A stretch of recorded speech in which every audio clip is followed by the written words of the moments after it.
কোনো রকম কাটাকাটির ঝামেলা ছাড়াই আজকে ভিন্ন স্বাদের একটা কলার মোচার ভর্তা রেসিপি আপনাদের সাথে শেয়ার করব। কলার মোচার অনেক রকম রেসিপি হয়তো আপনারা খেয়েছেন, তবে সম্পূর্ণ ভিন্ন স্বাদের এই কলার মোচার ভর্তা রেসিপিটা আপনারা একবার বাড়িতে ট্রাই করে দেখতে পারেন। আশা করি ভালো লাগবে।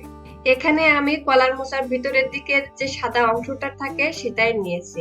তারপর এটা মাছ বরাবর কেটে নেব। এবার একটা কড়াইতে কিছুটা পরিমাণে জল দিয়েছি। তারপর এর ভিতরে কলার মোচা দুইটা দিয়ে দেব। এখন সামান্য হলুদ দিয়ে এটা আমি 4 থেকে 5 মিনিটের মতো সিদ্ধ করে নেব। 4 থেকে 5 মিনিট পরে ঢাকনি উঠিয়ে এটা আমি উল্টে দিচ্ছি। এতে করে কলার মোচার দুইটা সাইড কিন্তু সমানভাবে সিদ্ধ হয়ে যাবে। প্রায় 7-8 মিনিটের মতো এই কলার মোচাটা আমি সিদ্ধ করে নিয়েছি। তারপর এটা একটা বাটিতে উঠিয়ে নেব। কলার মোচাটা যতক্ষণে ঠান্ডা হচ্ছে তার ভিতরে মোচা ভর্তার জন্য একটা মশলা বানিয়ে নিতে হবে। এই মোচা ভর্তার জন্য নিয়ে নিচ্ছি 1 চামচ পরিমাণে কালো সরিষা আর 4টা কাঁচা লঙ্কা। এই মোচার ভর্তাটা একটু ঝাল ঝাল খেতে কিন্তু বেশি ভালো লাগে, তবে আপনারা স্বাদ অনুসারে এখানে ঝালের পরিমাণটা একটু কম বেশি করে দিয়ে নিতে পারেন। মশলাটা ভালো করে বেটে নিয়েছি, তারপর এটা আমি উঠিয়ে নেব। এখন সিদ্ধ করে রাখা যে কলার মোচাটা আছে সেটা আমি হাত দিয়ে ভালো করে চেপে চেপে জল ঝরিয়ে নিচ্ছি। এতে করে মোচার ভিতরে যে কষটা থাকে সেটা কিন্তু অনেকটাই কমে যাবে। দুইটা মোচা ভালো করে জল ঝরিয়ে নিয়েছি, এখন এটা আমি বেটে নেব। তবে আপনারা চাইলে এটা কিন্তু ব্লেন্ডারে পেস্ট করেও নিতে পারেন। একদম মিহি করে আমি এই কলার মোচাটা বেটে নিয়েছি, এখন এটা আমি উঠিয়ে নিচ্ছি। তারপর কড়াইতে নিয়ে নিচ্ছি পরিমাণ মতো তেল। তেলটা সামান্য একটু গরম হয়ে আসলে দিয়ে দিচ্ছি কিছুটা আস্ত জিরা আর একটা শুকনো লঙ্কা।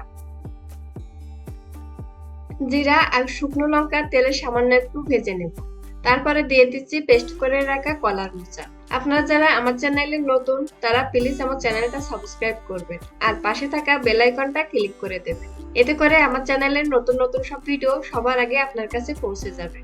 আর যারা আমার চ্যানেলটা সাবস্ক্রাইব করছেন তাদেরকে অসংখ্য ধন্যবাদ।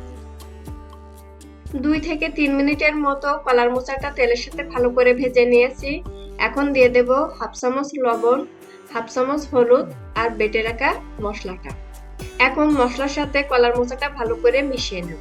এত কম সময়ের ভিতরে এত মজার একটা রেসিপি বানানো যায় সেটা কিন্তু আপনারা না বানালে বুঝতেই পারবেন। ভিন্ন স্বাদের কলার মোচার এই ভর্তা রেসিপিটা খেতে কিন্তু খুবই সুস্বাদু হয়। আপনারা বাড়িতে অবশ্যই একবার হলেও ট্রাই করে দেখতে পারেন এই রেসিপিটা। এই কলার মোচার ভর্তা রেসিপিটা কিন্তু প্রায় হয়ে গেছে।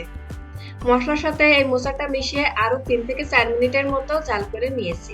তারপর গরম ভাতের সাথে কলার মোচার এই ভর্তা রেসিপিটা সত্যি কিন্তু অসাধারণ হয়ে থাকে। ভিডিওটা ভালো লাগলে লাইক, কমেন্ট, শেয়ার করার অনুরোধ রইল। ভালো থাকবেন, সুস্থ থাকবেন। ধন্যবাদ সবাইকে।